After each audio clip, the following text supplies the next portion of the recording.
Hey guys, how's it going? And welcome back and welcome to How to Play Guitar and Sing at the Same Time. So the short, fast answer is you just do it. Okay, video done. No, I'm just kidding. So I'm going to give you guys the actual answer you're probably looking for. And anyway, so I've been playing and singing with guitar for ever. But even before I knew how to actually properly play guitar, I was already singing as a kid, and I sounded like a little girl, and yeah, I really sucked. I mean, but as you get older, your voice changes as a guy, right? So one of the ways that I've learned how to actually sing is to play the song, right?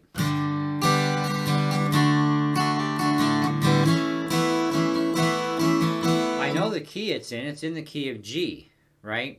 So that's a good starting point. We know it's in G, but can our vocal range get to G? We need to find that out. Now, this particular song I'm going to do for you guys is one that I wrote. This way it keeps YouTube off my neck. And I finally put some music to it the other day, and I still got some lyrics to work out, some more music to work out for it. But the first part of it is done, so hey, let's have some fun with this. Now, regardless of what chord the lyrics start on doesn't always dictate the key that it's in. This song was written in the key of G, though the first two words, the chord being used is actually the A chord. Okay, it's not G. So a lot of people say, well, that's in the key of A then. No, it's not in the key of A. It's actually in the key of G. Okay, chords in this song right now follow as G, D, A. C, D, E, C, D, A is in this, okay? And of course, there's a lot of G, D, A going on before we hit the C, D, E, and C, D, A. So, let's go through this. We're going to go through different picks too, because I want to teach you about projecting your voice volume-wise and how to learn to do that so that you can move eventually back up to the thicker pick too. We're going to start with a thick pick. Now, this is a 0.53. We're going to work with a 4-6 and a 3-8.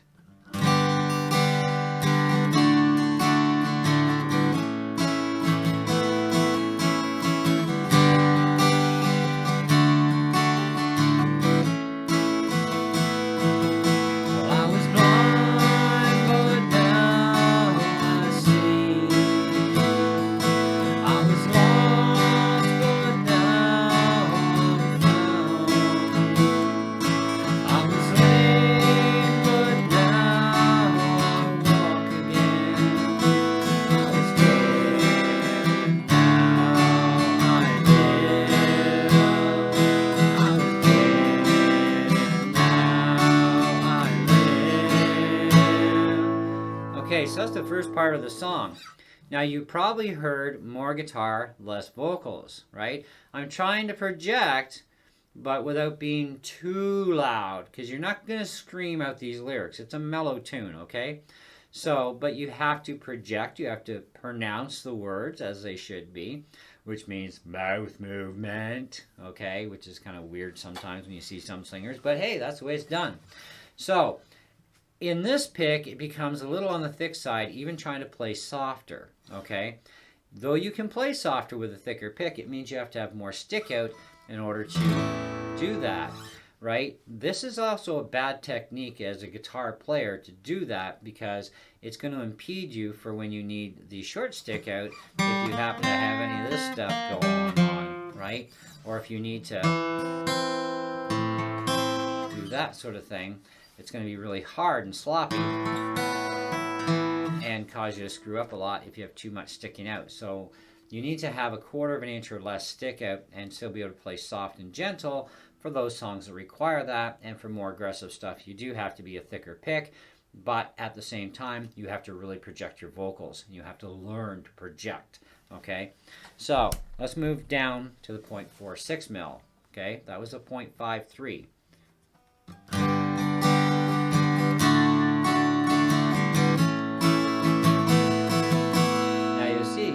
Got about a 1/4 of an inch sticking out.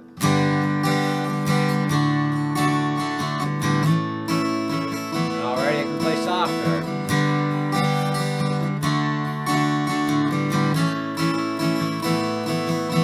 I was blind, but now I see. I was lost, but now I'm found.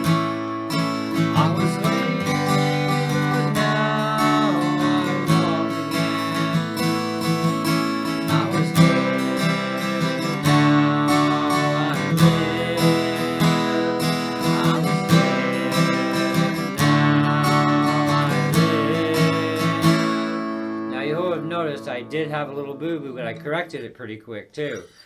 And that can happen, trust me. Happens all the time to all of us. So, projection, not bad. Playing softer, really good. Let's go to the really thin floppy pick. You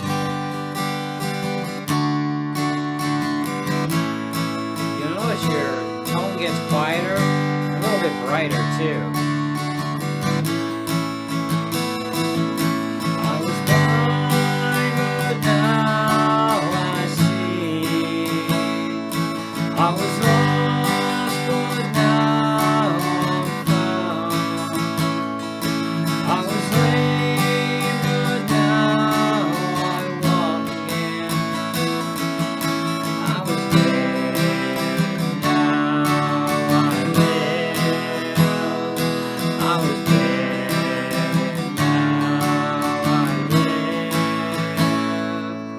Okay, so how did we find our pitch with the chords? That's actually the easy part, okay? So what we want to do is we want to go to the beginning of the song. Now we know the song, even though it's in the key of G, it starts with A. And the two words, I was, is on the A. So we just strum the A.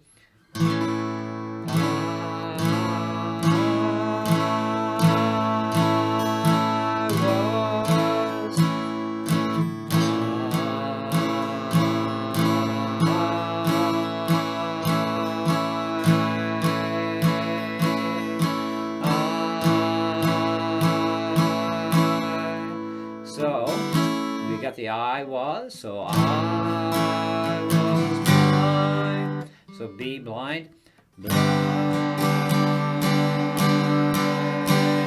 You don't have to say the whole word blind either, just blind is good. Blind.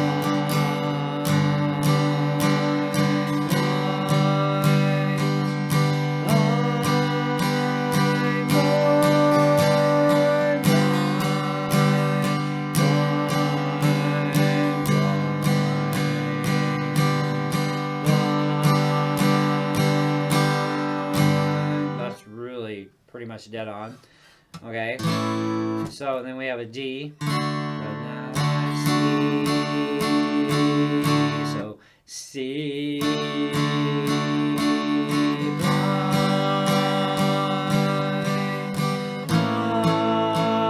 Notice your mouth is going to open or shut more. Your tongue will hit your teeth more, not hit your teeth more, to get to that proper pitch for each chord.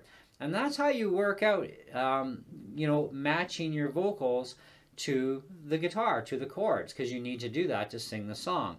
It has to flow, and it has to mix, and it has to blend together, right? But at the same time, your vocals need to be more higher output than what your guitar is.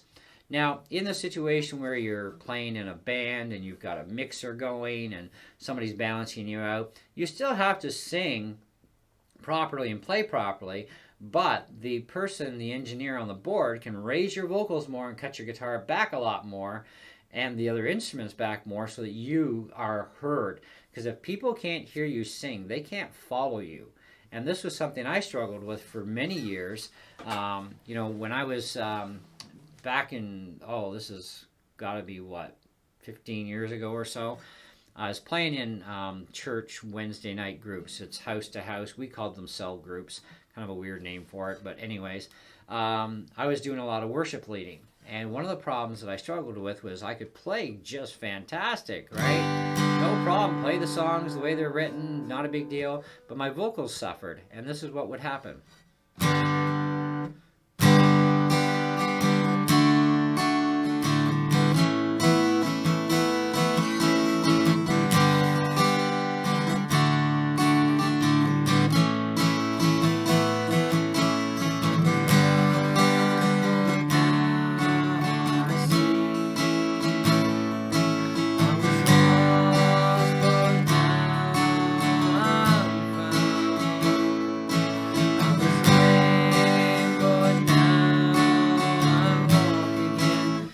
Can't hear me. I could hear me, and I thought they could hear me.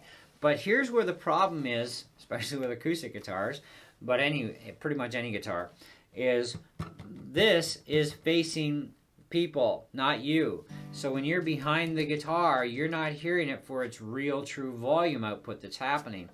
They can, and it's loud. I remember one time we were at the Powassan Jammers, and we all go around a big circle. There's usually about 10, 15 of us, and we're all guitar players, and we had a bass guy there too, bass player. But anyways, we each take a turn playing one of our own songs that we like. Okay, whether it's something we wrote or something from another artist, makes no difference. And people would join in and try and play along with us, right? And they wouldn't have the music. We just tell them what key it is in, and that's the way we did things. So the only people who had the music were the people that were actually the ones doing it. And so anyway, makes for a big challenge and great way to learn too. But if they can't hear you sing, they can't follow you. But the big problem was that I had the one time was the guy in front of me playing mandolin. I was blasting him out so bad that he couldn't even hear his mandolin. And yet I was just playing an acoustic guitar, which is actually a large bodied guitar. Because if you listen to my Taylor here,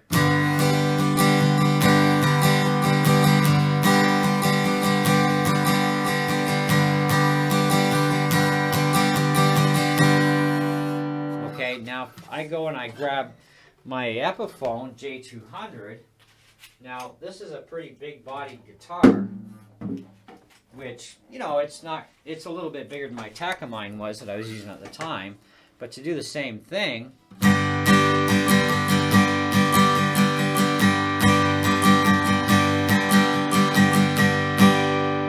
this is a much louder guitar. It's a lot more obnoxious, right? So that means you got to really get over top. But how do you get over top of a big guitar that's putting out a lot of volume? You actually have to, believe it or not, use a thinner pick. It's kind of a must. Especially if you're not mic'd up at all, you have to use a thinner pick so you can play it light enough that you can still play the song properly and your vocals can be heard. So let's do this with the 3/8 mil, right?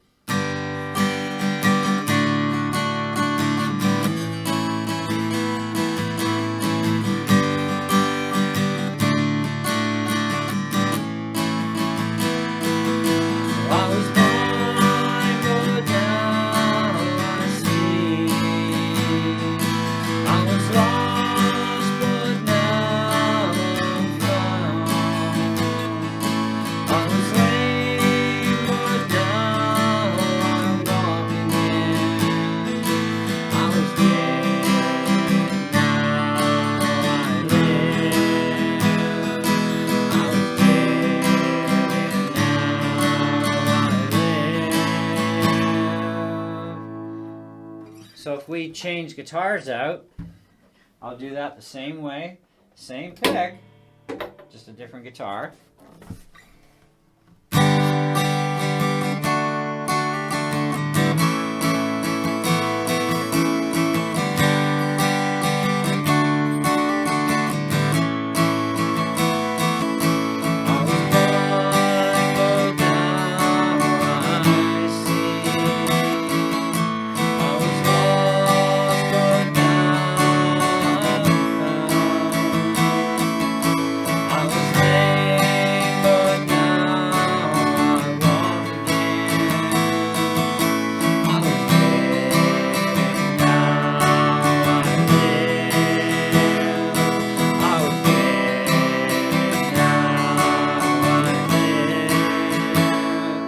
Okay, so there's a huge difference in impact between the two that you'll find, right? So a bigger guitar, definitely, you have to use a thinner pick to get your vocals out because it's obnoxious.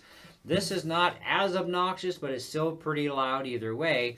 So a thinner pick is great. Now, I could likely get away with even just the 3/8 mil.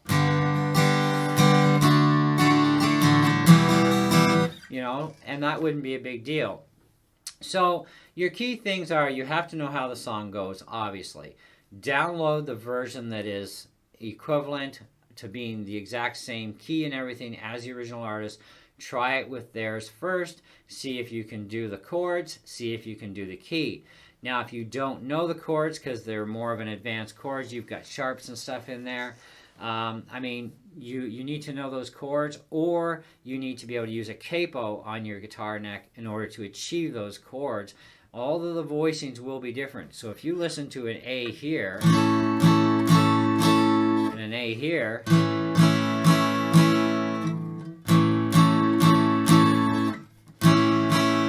this one's much higher, right? So if you want to go to the key of A and do an A chord, you do the G formation.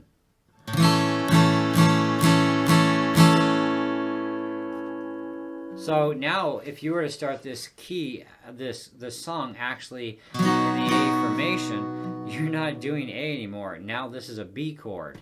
So you're actually changing things over, you know. So your first chord is actually a B. So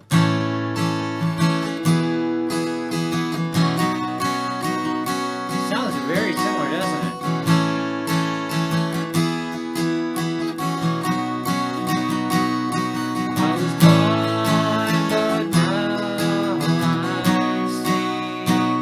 So you can change the key and still use the same chord formations just by using a capo. And it works fantastic because, you know, if you were doing that with this, you know, and you're going to be starting in B here.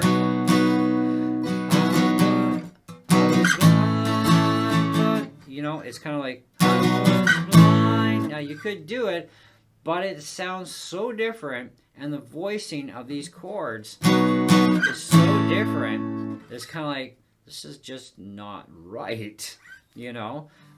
Nice to play all over the fretboard, but sometimes you really shouldn't do that, okay? So remember, you got to breathe. Tummy out to breathe in. Tummy goes in as you're breathing out. Find your spots where you can get your air back in when you're singing without going panic gasp, okay? Practice each chord, you know, so G, but use the word. Blind, I was, now I see. Okay? That's how you're going to find your vocals matching to the chords. So, and if your throat's not getting sore when you play this song, you're on pitch and on key and singing in a key that you can sing in. And then try different key changes. Start the simplest way, just use a capo and throw a capo on there and play the same formations because you are changing the key regardless. Your tuning completely changes when you use a capo anyways. So if you're on the 4th fret,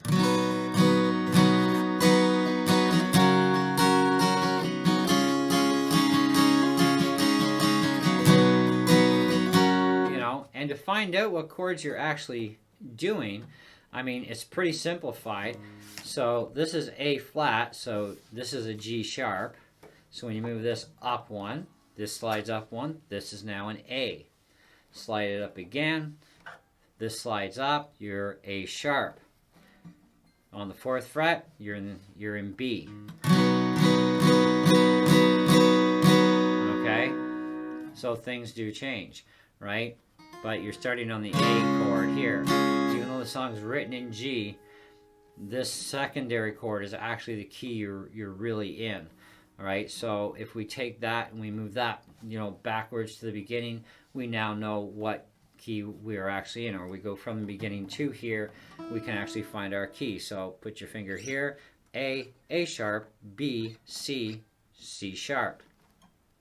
Okay, so now you're in C sharp for the A, but you're actually in B, okay? Right? So take it across. G, G sharp, A sharp, B. Okay? So you're playing in B.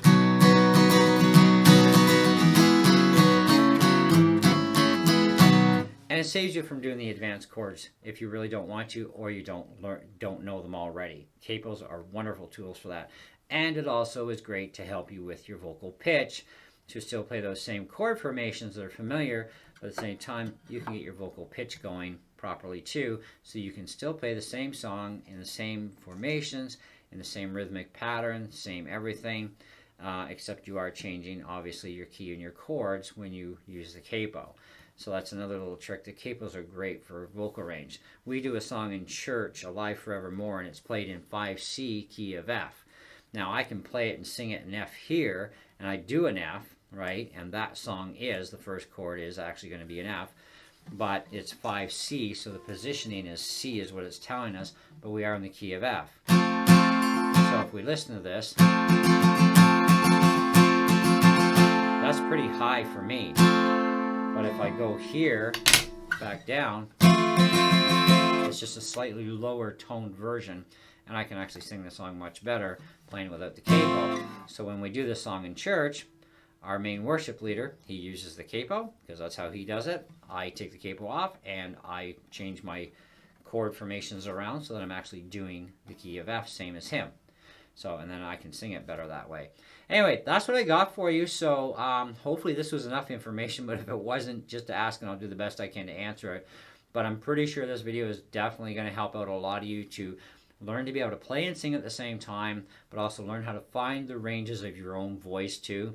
And it's just a matter of, you know, whatever song, if it's in the key of C, whatever word happens to be the starting word, you know, with that chord, find if you can do that. If you can't, then you need to retranspose the music so that it's in a key you can do it in, and that it doesn't also destroy the song. Because like I said, there's only so many key changes you can do to a song, and you will destroy the song completely. It's just going to be horrifying. Anyways, until next time, thank you so much for watching. Hope you enjoyed the video. It wasn't too long, and we will catch you on the next one. See ya!